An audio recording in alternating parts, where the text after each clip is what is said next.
Rapaz amado, hoje estou aqui para gravar mais um vídeo. E o vídeo de hoje vamos falar sobre o Gary 11.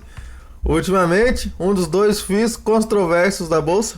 Vamos ver seu relatório gerencial de maio, olhar suas informações da Ward e no final, como sempre, eu trago a minha opinião. E antes do vídeo, só uma perguntinha. Qual que é mais controverso na sua opinião? Gary 11 ou TRXF 11? Deixa aí nos comentários. Então, sem mais delongas, vamos para o vídeo.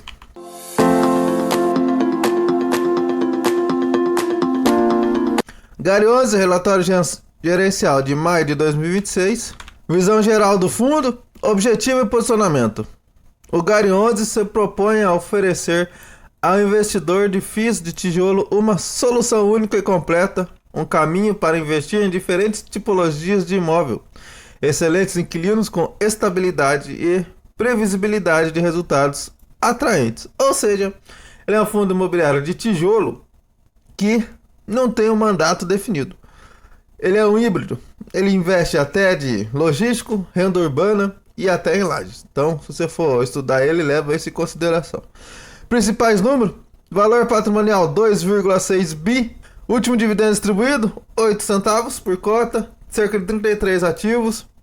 Área bruta alocada, a famosa ABL, 463 mil metros quadrados.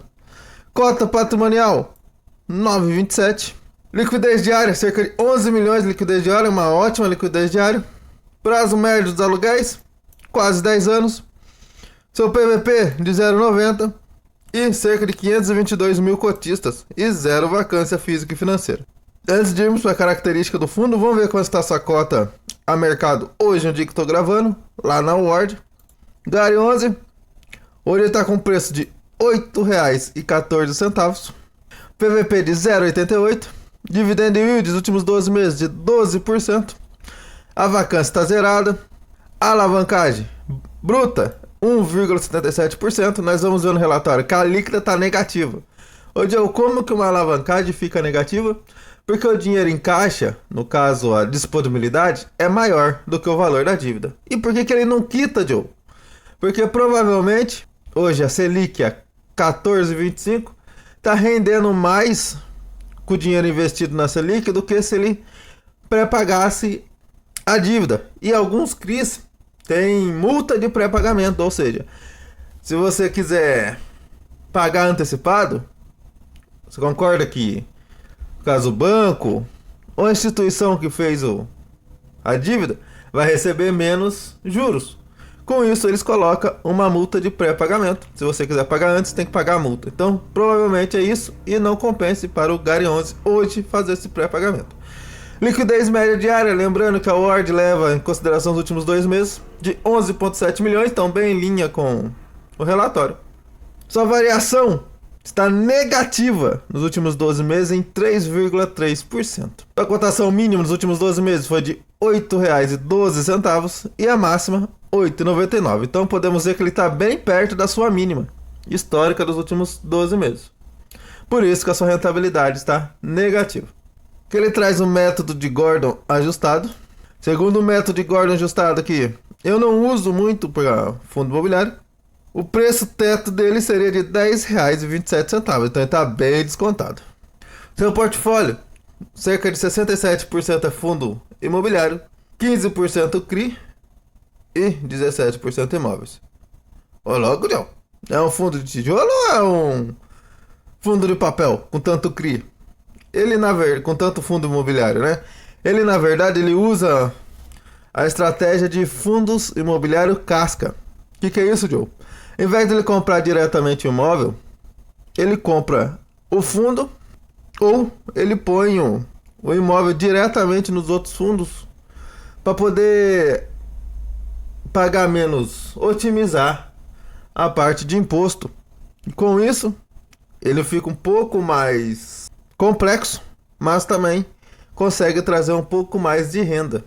Esse é o jeito que ele tem de fundo imobiliário menor. Tem algumas estratégias diferentes para poder competir com os fundos imobiliários maior. E querendo ou não, se ele pagasse a mesma coisa com a HGLG 11 da vida ou um BTLG, eu, por exemplo, pelo menos preferiria investir nos fundos maiores, mais seguros do que no Gary 11, ou até mesmo um GGRC11, que são fundos menores, se tivesse com a mesma rentabilidade. Valor da cota patrimonial 9,27, nós já vimos no relatório, cerca de 33 imóveis. Aqui conta com menos cotista ainda, porque o relatório é mais atualizado. Antes de voltarmos para o relatório gerencial, eu venho aqui pedir que, se você é novo no canal, primeiramente seja bem-vindo. Se esse vídeo trouxe alguma informação relevante, se inscreva no canal, deixe o like, ative as notificações e deixe um comentário sobre o GARI 11 ou até mesmo algum ativo que você gostaria que eu traga a relatório, a análise do seu relatório. Então vamos voltando aqui, característica do fundo. Código de negociação, né? GARI 11, ele é administrado pelo Banco Daicoval, gerido pela Guarda Gestora. O fundo teve início em 2020, lembrando que antes ele era GALG 11 e era apenas focado em logístico. Taxa de administração 0,94% a 1% ao ano aqui. Taxa de performance amada e querida, 20% sobre o que excedeu o benchmark. E qual que é o benchmark do GARI 11? IPCA mais 6%. Então, hoje em dia, tá no mínimo um IPCA mais 7, mais 8. Se ele vendesse todos os imóveis e deixasse tudo na renda fixa, já conseguiria bater a taxa de performance. Mas aí no caso aqui tem que ver se ele vai conseguir bater a taxa de performance por causa do retorno, né? Por mais que esteja pagando bastante, ele tem que ver se ele leva em consideração o valor de mercado para a taxa de performance ou o valor patrimonial. Se ele levar o valor patrimonial, possa ser que não esteja batendo a taxa de performance. Que ele traz essa linha do tempo, a época que ele era galga, em 2024 ele virou GARI 11, que ali distrai, ó, ele comprou o portfólio de renda urbana e logístico através do Artemis 22. Esse Artemis 22 aqui é um dos seus fundos imobiliários na carteira. Aqui já no Carrefour ele já comprou as lojas direto. Aqui ele traz o organograma, aqui dá para ver melhor. Ele tem 3 imóveis diretamente de logística e tem um galpão de Confins dentro do fundo imobiliário Prime Log. Nos renda urbana ele tem o FII Anenesi, Artemis 22 e 25.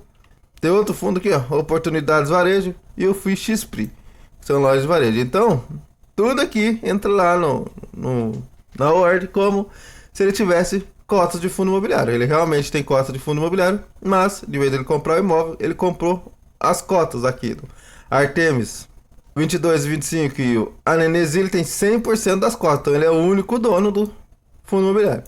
Aqui os outros dois, ele tem frações, 20% em um, 15% em outro.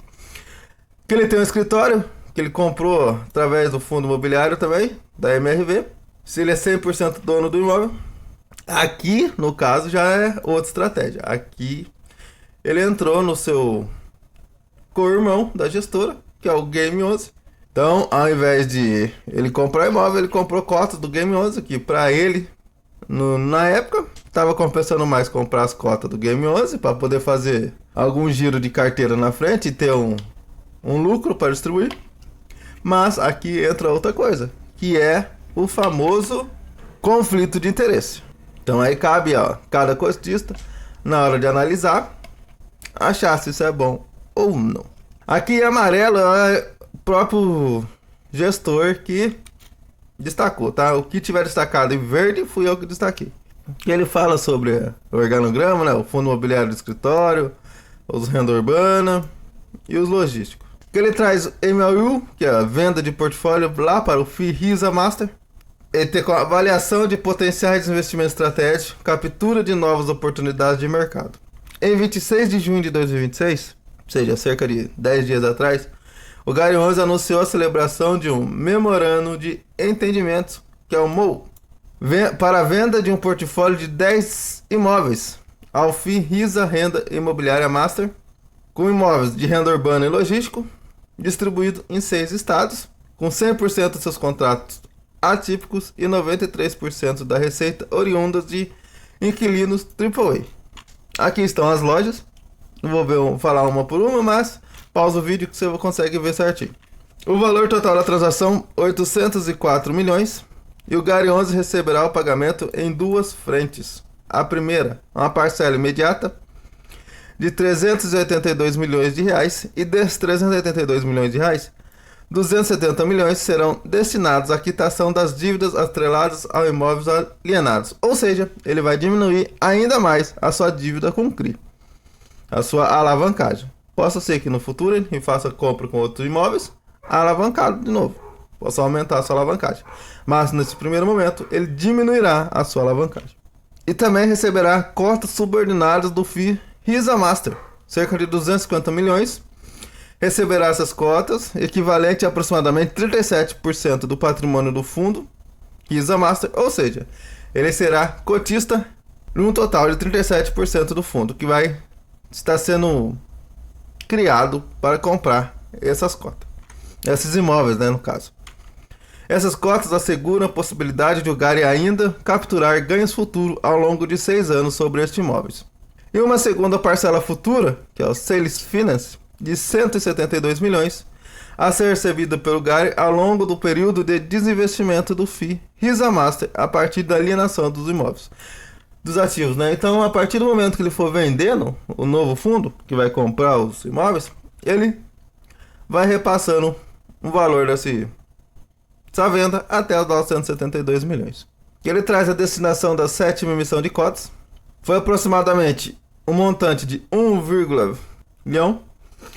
Desses 676 milhões destinados a imóveis, ou seja, parte relevante desse montante refere-se a ativos já anunciados.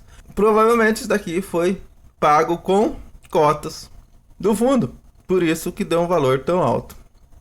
E cerca de 310 milhões ele recebeu em caixa, que foi dinheiro mesmo que os cotistas decidiram subscrever. Ele destaca que esse dinheiro vai servir para reforçar o colchão de liquidez. Aproximadamente 290 milhões alocados definitivamente em TVMS, incluindo crises estratégicos e uma posição potencial em um fim, que é o Game 11, que é o outro fundo imobiliário da casa, negociados no mercado secundário. Então ele acredita que o Game 11 vai estar no momento de baixa, que com isso ele vai se recuperar no futuro e com isso vai conseguir vender a um valor mais caro do que está pagando. Agora, se vai conseguir mesmo, só o tempo dirá. Se isso der uma alocação certa ou não, cabe a cada um decidir na hora dos seus estudos. Ele traz um quadro comparativo do Gary 11, como é que era antes da emissão, como é que ficou depois da emissão e como é que vai ficar depois da venda. Ele saiu de 11 para 14 e depois da venda volta para 12 inquilinos. Ele saiu de número de ativos de 29 para 39 e voltará para 31 depois da venda. Seus contratos vai continuar quase a mesma coisa, mas vai diminuir os atípicos para 92 e o típico vai aumentar para 8%. A alavancagem financeira vai sair de menos 13 para menos 23. Então vai diminuir ainda mais a alavancagem. E os prazos médios de aluguéis de aqui diminuem um pouquinho. Sai de 10,5 para 6 para 9,6. O dividendo mensal vai se manter. E a liquidez média diária vai aumentar de 13 para 15 milhões. Que traz os principais movimentos de maio de 2026, o portfólio do fundo segue 100% adimplente e locado majoritariamente, cerca de 95% por meio de contratos atípicos, com prazo médio de 10 anos. E no mês de maio não houveram reajuste de aluguel do fundo. Aqui, o Gary na fila do pão, que é a famosa parte da padaria do Gary. Ele traz a distribuição do resultado. Aquele reforço que até o final de 2026 ele mantém o índice de 8,3 centavos a 9 centavos por cota. Ele destaca que ele conseguiu manter. Aqui a DRE. Vamos continuar o vídeo porque ele decidiu parar de gravar o áudio. Então vamos aqui para a DRE. Teve um total de receitas de 27 milhões. Um total de despesas de 3 milhões. Então teve um resultado líquido de 24,2 milhões. E distribuiu 24 milhões. Eu destaquei que nos últimos 12 meses ele teve cerca de R$1 de resultado por cota e distribuiu 99 centavos. Então nos últimos 12 meses ele vem com um ponto positivo, que ele está gerando mais do que distribuindo. Que ele traz a liquidez no mercado, nós já vimos lá na Word. Que ele traz os principais números, 33 imóveis, em 3 tipos de ativo, logístico, renda urbana e escritório. 94% de seus aluguéis é atípico com multa integral. E o seu prazo médio de aluguel de 9,9 anos. E tem cerca de 11 locatários high grade. E está localizado em 15 estados do Brasil. Que ele traz um raio-x dos seus locatários. Tem o Carrefour, Grupo Mateus, MRV, Mercado Livre, Vale, Três Corações, Almanara, Airlick, o Bate Souza Cruz, Adesco Atacado. Tipologia dos seus imóveis: 61% é renda urbana, 31% logística e 8% escritório. Lembrando que confirmando a venda dos imóveis, esse daqui vai mudar. Provavelmente renda urbana e logística vai diminuir e a porcentagem de escritório vai aumentar. Geografia dos seus imóveis: 28% fica em São Paulo, 24% no Rio Grande do Sul e 14% em Minas Gerais. Distribuição dos inquilinos por receita: 37% Carrefour, 21% Bate Souza Cruz e 14% GPA, que é o Pão de Açúcar. Seus contratos de locação: 94% atípico, 6% típico. Ele traz que ele tem mais de 463 mil metros quadrados de ABL. Aqui estão seus imóveis, seus 33 imóveis. Ponto de atenção no Bate, fica lá em Cachoeirinha, que representa cerca de 17% da receita e que vai vencer em setembro de 2027. Então aqui eu acredito que ele vai conseguir renovar esse contrato, mas na minha visão, não com o Cabate pagando o mesmo tanto de aluguel. Vai diminuir o aluguel. Que ele traz seus imóveis detalhadamente, que é o imóvel Bate Souza Cruz, Cachoeirinha. Tem cerca de 79 mil metros quadrados de ABL. É um ativo logístico. 10 anos de contrato atípico. Então faz 10 anos que está sendo reajustado pelo IPCA. Então por esse motivo, na minha visão, ele deve conseguir renovar o contrato, porque é um ativo estratégico do Bate. Mas, em contrapartida, provavelmente o valor de aluguel que é pago hoje vai diminuir. Deixa aí nos comentários o que você acha que vai acontecer com esse imóvel. Quem traz seus locatários, eu destaquei os 3 primeiros, né? Que é o primeiro, Grupo Carrefour, inquilino AAA, seguido pelo Bate, que também é inquilino AAA, e em terceiro, o GPA, que é o Pão de Açúcar, com 14% da receita do fundo, que é um inquilino AA+, que ele destaca cada dos seus inquilinos, que ele traz alavancagem. O fundo possui obrigações financeiras oriundas da estruturação de CRIs casadas com os contratos de aluguéis atípicos e de longo prazo como lastro. Ou seja, os seus CRIs está alicerçado nos contratos de longo prazo dos ativos do fundo. A maioria, no mais de 90%, é atípico. Por isso que ele acredita ser um pouco mais tranquilo essa alavancagem. E aqui podemos ver que a amortização, seu cronograma de amortização, ele tem um total de disponibilidade de 1,1 bi. E ele tem um total de dívida de 807 milhões. Com isso, a sua disponibilidade é maior que as suas obrigações. Por isso que o seu patamar de alavancagem líquido do fundo está em negativo em menos 12%. Ele tem cerca de 31 milhões para pagar em 2026, 51 milhões em 2027 e assim vai indo. Depois de 2031, tem mais 545 milhões e os seus CRIs vão até 2043. Quem é o Gary na fila do pão? Bom, como eu acredito que o Gary é fundo imobiliário e não padaria, eu vou pular essa parte. Mas se você quiser que eu traga um vídeo só dessa parte aqui, separado, deixa nos comentários. Se tiver pelo menos 20 comentários pedindo, eu trago. Que ele traz o Gary na mídia. Depois do movimento que teve aí no mercado, batendo muito no Gary, o gestor acabou fazendo bastante podcast para poder explicar os pontos de atenção, explicar os pontos de dúvida. Então ele foi lá nos Irmãos Dias, 2 vezes no começo do ano, foi lá na Cara da Riqueza e por aí vai. E aqui ele traz a Guardian como gestora. Eu apenas destaquei o Game 11 aqui, porque é o fundo da casa e está com conflito de interesse no Gary 11. Aí cabe você, como investidor, analisar, estudar o ativo e decidir se é motivo de ponto de atenção por causa desse conflito de interesse ou para você se é normal. Deixa aí nos comentários o que você acha disso. Aqui ele traz seus contatos, traz o site, endereço, e-mail, telefone, por aí vai. Então esse foi mais um vídeo do Dividendos para a Liberdade. Na minha visão, é um fundo híbrido de tijolo, arriscado, um middle risk, vai. Você tem que saber muito bem, estudar direitinho, saber que ele tem um mandato, um pouco mais amplo. Então, no mesmo jeito que ele compra logístico, compra renda urbana, ele pode comprar lajes, como ele já comprou, pode comprar o fundo de hospital, igual o TXF, pode. Então, tenha isso em consideração. Na minha visão, ele é algo mais parecido com o próprio TXF. Os dois são híbridos, com mandatos bem amplos. Apesar do gestor ter falado que não pretende sair desses escopos de renda urbana, logística, e agora o Lages foi mais um ponto de oportunidade, que eles viram que estava em boa oportunidade na visão deles e decidiram entrar.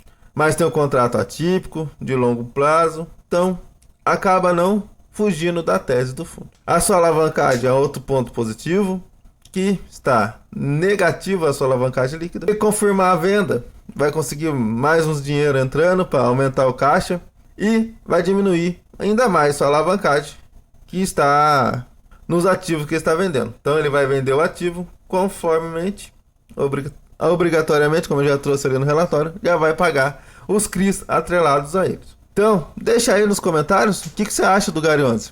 Você gosta dele? Se você não gosta, ele é muito amado por uns e odiado por outros. Então deixa aí nos comentários a sua opinião. Que Papai do Céu abençoe a vida de todos. E nunca se esqueça, Jesus te ama e eu também. Eu sou o Joe e até a próxima.